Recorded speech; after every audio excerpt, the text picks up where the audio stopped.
Good morning, Packers fans. Aaron Nagler here with your Packers Daily Chat on the Cheesehead TV social channels. It is Wednesday. It is open practice day for the media anyway. No fans are allowed, but we will be getting updates. Your Twitter feeds will be full of updates from Packers practice, open practice number 2 during organized team activities.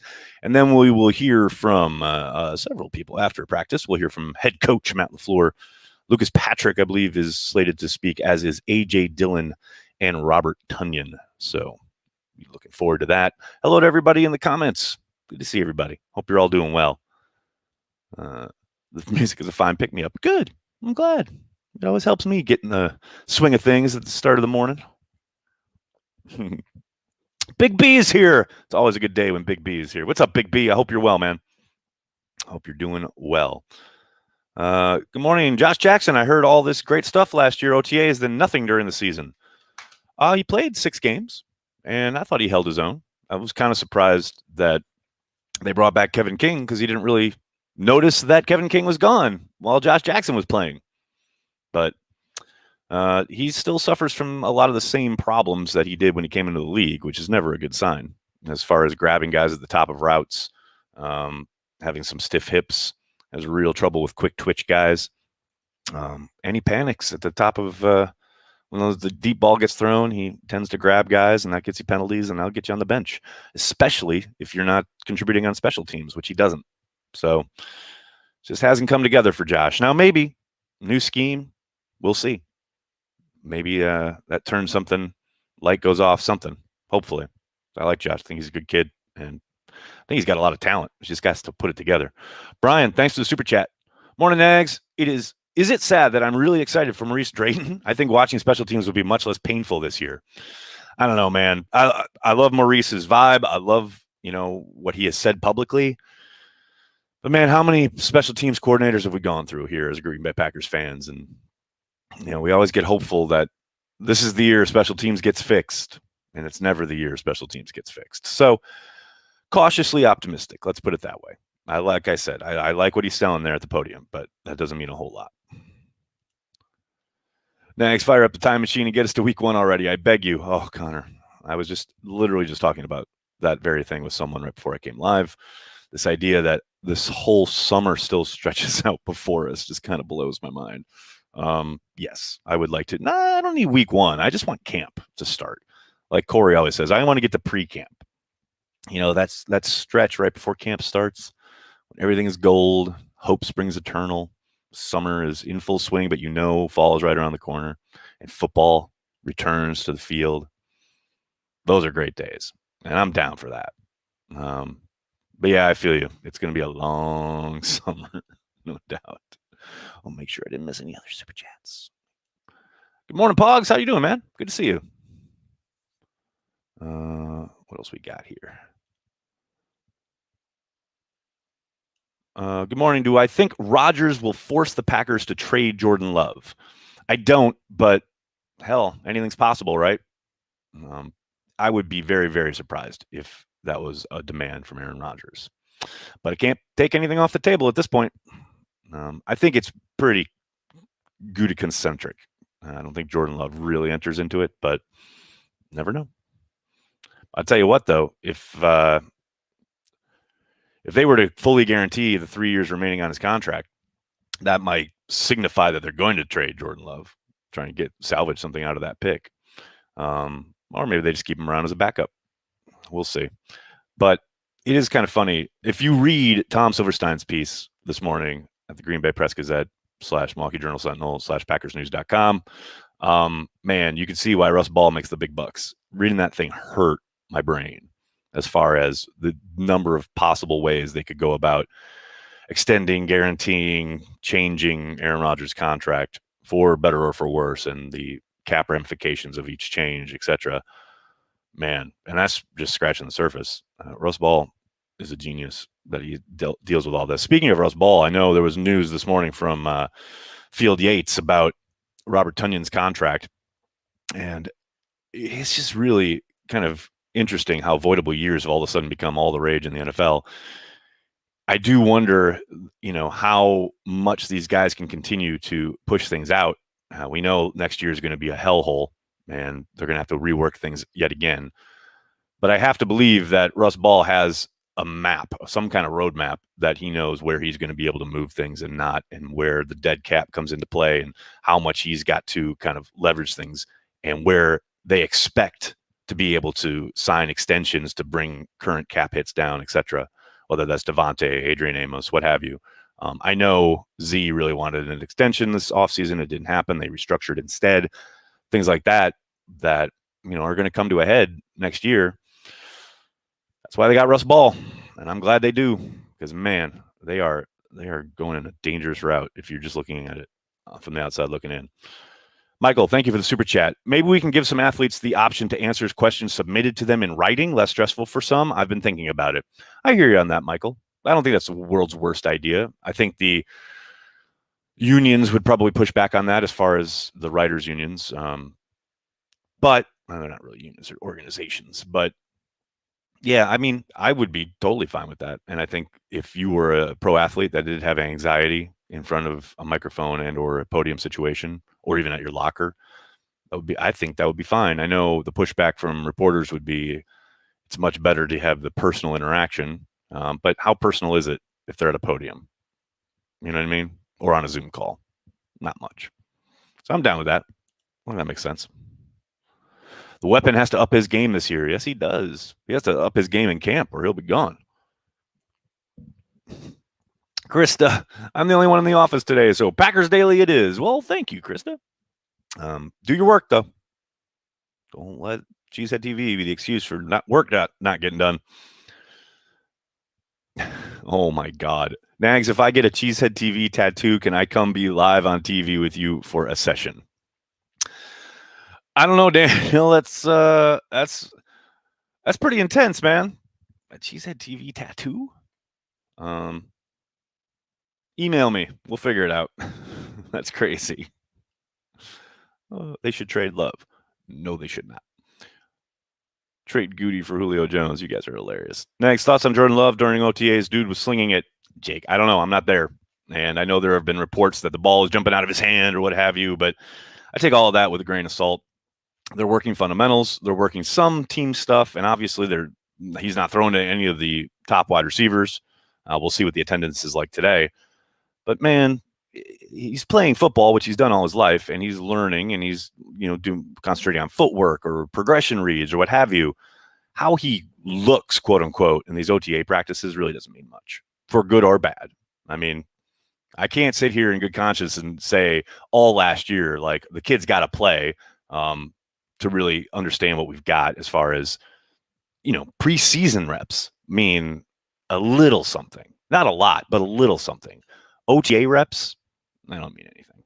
I mean, yes, it's nice to see him slinging it, and it's nice to see him working through his progressions, and it's great that he's got a command of the huddle. That's all important. I'm not dismissing that. But in the sense of hearing reporters or whoever watching him at practice, that doesn't mean anything. I'm really excited, though. I am very anxious to get to camp and see if I notice any kind of difference from last year when the pads come on. Brett, thanks for the super chat. Is Sullivan still improving, or is this what he is? That's a really good question. I know he had a rough NFC Championship game, and that's kind of what's been burned in people's minds through the offseason. But I do think they've got a player there. I don't know if he's ever going to be, a top flight nickel guy or the star or whatever you want to call it.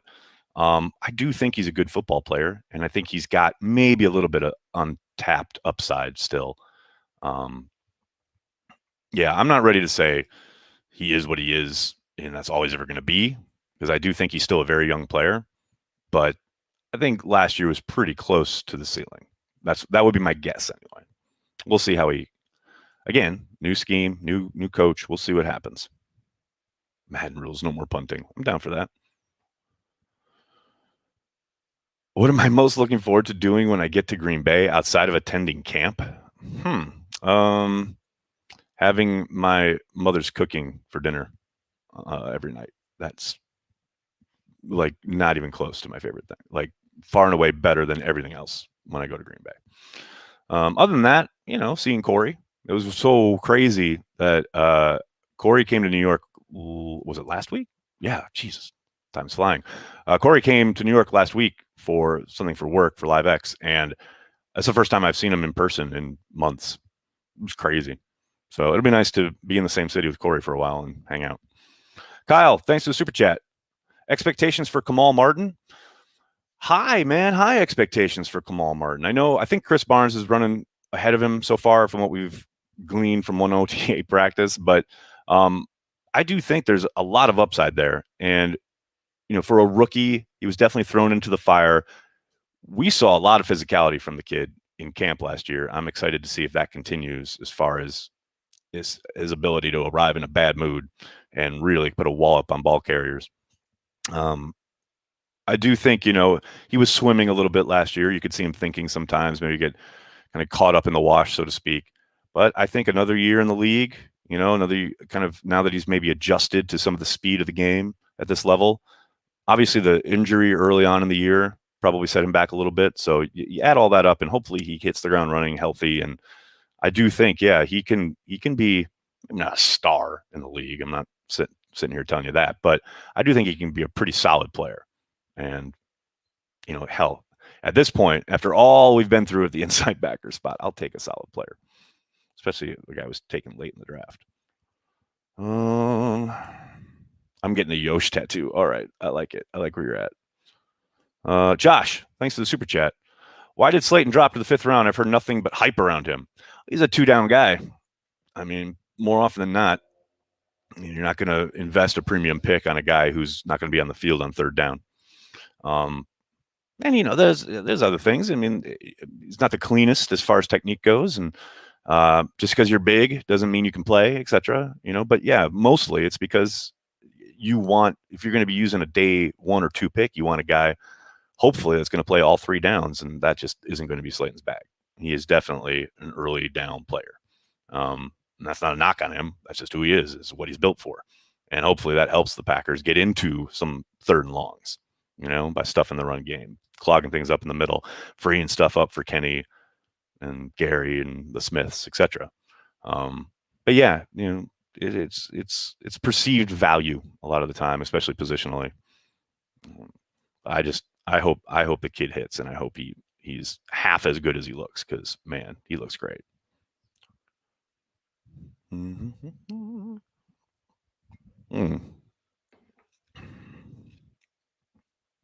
With guys still restructuring, do you think it's a sign they could go get someone like Sheldon Richardson or KJ Wright? No, Justin. I think it's a sign that they're dealing with cap hell, and they will be for the next year and a half. Could they sign an outside free agent? Yeah, they could. I'd be very surprised if it was someone of that caliber. They don't have a lot of space. They don't have a lot of maneuverability. And I know there are ways to create said space, but they have seemed loath to do it so far. They're just trying to keep the squad they have together. That doesn't preclude the idea of adding one of those guys, but I would be very surprised. Just doesn't seem to be Brian's MO. Preston, thank you for the super chat. Do you think Finley makes the Hall of Fame if he was healthy? The Packers Hall of Fame? Yes. The NFL Hall of Fame? Man, I don't know. In that offense with Aaron throwing him the ball, yeah, this guy, he's got an outside shot. No doubt about it. Aaron loved tossing him the rock. So he probably would have put up big numbers. It seems like a stretch, though. But I don't know. He was talented enough. There's no doubt about that. It does suck that he got hurt because he was a weapon. Does Culver's taste even better in Wisconsin? Yes, Joey. Yes, it does. Joey asking the important questions, right? Why no Devontae extension? I suspect it'll get done right before camp. And they're also working through a bunch of stuff and undoubtedly are a bit preoccupied with Aaron Rodgers and his contract. So we'll see. But, I've pretty much expected that thing they used to do all the time, like not this past Bakhtiari extension, but when Bakhtiari signed his 2nd contract, they announced that the first day of camp, I believe it was, when they extended Jordy Nelson back in the day. They announced that first day of camp. They like to hit camp with some good news, and I think, if it sets up that way, I think Devontae makes a ton of sense. They announced that. It'll be probably Devontae or Adrian Amos, but we'll see. Augie, what's up, man? Thanks for the super chat. Lifelong Packers fan from Florida, going to my first Packers game with my dad week 4 against the Steelers. Any must-dos while in Green Bay or Wisconsin? A lot of must-dos. Got to hit Culver's. Got to hit the Heritage Trail. I always tell everybody to do that. Walk the history of the Green Bay Packers. Hit up the Packers Hall of Fame. Make sure you hit the atrium, Lambeau. Titletown is really cool. But don't just do the bells and whistles part of it that the Packers have made all shiny and new. Make sure you do like cool stuff like going downtown and checking out kind of the historical buildings that are there outside of the Heritage Trail even. Got to hit Kroll's. Make sure you get a Butterburger at Kroll's. Got to do that. Absolutely 1,000%. Why shouldn't they trade Love to if a first-round pick isn't progressing or showing he can do a dang thing? How do you know he's not progressing? It's been 2 weeks of OTAs, and he didn't play last year. You have no idea where Love is. They do. This is my thing. You've completely invalidated your entire paragraph and a half that you've written here by saying that. We have no idea where he is in his progression. And if he is progressing, that's a good thing. If he's not progressing, oh, look, he's just going about the same pace that Aaron Rodgers was. People are so quick to just jump. This isn't fantasy football. Especially if it's an Aaron Rodgers demand. Are you kidding me? Man, don't let the tail wag the dog here. Come on now. Pizza at Sammy's. Good call, Gary. Why is it news that J Love throws a pretty ball? He was a first rounder. Obviously, he's talented, but that's no reason for all the drama. What did people expect? Oh, because they've been conditioned by people like Homeboy with the 4 billion word kind of missive here that, oh, Jordan Love is terrible. Jordan Love is awful. We've all decided Jordan Love is the worst. And then all of a sudden there's a headline, oh, Jordan Love looking good at OTAs. And everyone's like, oh, well, maybe he's good. Yeah, no kidding. He's insanely talented. Is he ready? No, of course not. That's why it's a long-term investment. People got to step back and look 30,000 feet, man. Everyone living on this day-to-day, 24-hour news cycle, fucking hour-long Twitter cycle. Step back. Aaron Rodgers played insanely well last year, won the MVP, no doubt about it. Not counting on that every single year. I know Rodgers has tried to make people think that, but there's no guarantee that he's going to be playing at that level every year of the 3 remaining years in the contract or whatever they add onto it. They took Jordan Love to play eventually. Best time to find a quarterback is when you don't need one. The Packers didn't need one, and they found one, and now they're developing him. I don't understand why that is so fucking hard for people to understand or get behind. Packers fans. Drives me insane. Drives me absolutely insane. Dan, thanks for the super chat. Who would you think is the Green running back core going into the season? Well, I think it's pretty clear. It's going to be Aaron Jones and A.J. Dillon as a 1-2 punch. And I do think, and I've talked about this before, I do think, the rest of the crew, whether it's Patrick Taylor, whether it's the 7th rounder, whoever, they'll get some crumbs. But I do think those two will be the force to be reckoned with, so to speak. And I do think some of it's going to depend on the opponent, what kind of defense they're facing, how they think it's, the offensive masterminds think it's best to attack said defense. There are going to be weeks, I think, where we see A.J. Dillon carry a heavy load because they think, whatever power aspect of their offense they want to feature, clearly that's his wheelhouse, right? And then sometimes they're going to want to feature Aaron Jones early and bring him in as a closer. And then sometimes they're going to want to feature both in the backfield to try and confuse people and utilize them in ways maybe people aren't expecting. But I do think we're going to see a heavy dose of both of them throughout the season. Let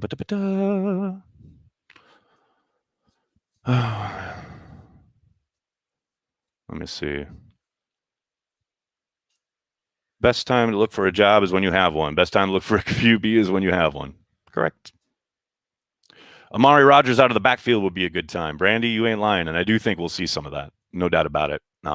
Utilized both as the kind of the way Tyler Ervin was, and just maybe even at times as a single back, which I think will be a lot of fun. But there's no doubt they're going to mix him in. Now, how much that happens, I don't know, and I think a lot of that's going to depend on how Amari shows out early in camp and shows that he can handle it and he's not swimming with all the checks and everything he's going to be asked to do at the line of scrimmage, especially if Rodgers is the quarterback. Because if you guys remember MVS talking to Tyler Dunn earlier this offseason about how everyone likes to talk about, just bring in a wide receiver. It's like, not every wide receiver is made for this offense or has the ability to get on the same page with Aaron the way he wants them to be. That's a big part of what the offseason is going to be about, and installing all the checks and what he's supposed to do, et cetera, and then get into camp. And presumably when Aaron's there, start to work with them and get that all down, get on the same page. But if he shows he can do that, I think you'll see a lot of him earlier on in the year than maybe we were expecting. TKM, glad to see you at your post. Driving you insane is a short trip. J-Love controversy is Packer fans versus Aaron Rodgers fans. Just saying, Pappy's Negs, you are the best. I have no idea what all that means, but thank you. Thanks very much. How do I think Savage will do this season? Eli, I'm excited to see if he can pick up where he left off and play a little bit more towards the line of scrimmage. Man, I think they'll be cooking with gas. But you really saw him playing with confidence towards the end of last year in a way that was not there at the beginning of the season. I mean, we saw him taking bad angles, missed tackles, etc., and that really disappeared kind of the last month of the season. Obviously, the one bad play in the NFC Championship game where he probably should have swatted that ball away from Godwin. But, I thought the last month and a half, he was playing really well. So if he can continue that on that trajectory, hit the ground running, so to speak, I think they've got a real player there, which obviously is exciting. And this defensive switch, the defensive scheme switch, will be kind of an interesting tell as far as where they play who and how they play them. But I do think, he's got the ability, the upside to be a pretty damn good player, which obviously would be great for the defense. Oh my goodness. I'll make sure I didn't miss any other super chats. Oh, there we go. Nuclear Family, thanks for the super chat. Who decides who talks to the media? Where is love? Well, it's kind of put together by the PR group, but they have to get buy-in from the player as well. And as far as Jordan Love, I am told that he will talk next week. So we won't hear from him today, but we will hear from Jordan Love next week, which will be exciting. All right, everybody. Thank you so much. Cannot tell you how much it means to me that you all show up here every morning to talk Packers. I know the internet is awash with Packers content. You could go anywhere with your time and spend it anywhere you want as far as consuming Packers content, and you choose to make Cheesehead TV even a small part of your Packers routine. That really means a lot to me. So thank you very much. Do me a monster favor. Hit like on this video. Subscribe to the channel. Tell your friends. Tell your family. Cheesehead TV. We are devoted to Green Bay Packers fans worldwide. Thanks a lot, everybody. Patreon members, I'll see you at the happy hour tonight, 6 p.m. Info is on the page. Thanks a lot, everybody. Have a great day. Go Pack Go.